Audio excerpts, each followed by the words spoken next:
Tara, baka hindi mo pa kasi alam na nagbukas na itong bagong 7-Eleven dito sa may Maharlika Highway, dyan sa may BDO.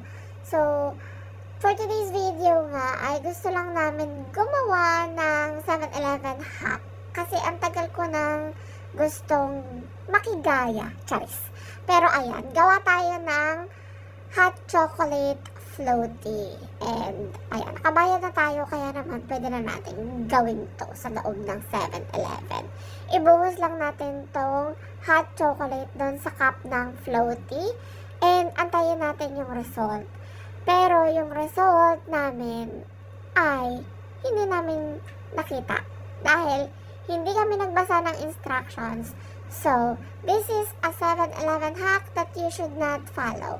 Magbasa muna kayo ng instructions. Huwag kayong gumaya sa amin. Okay? See ya! Bye!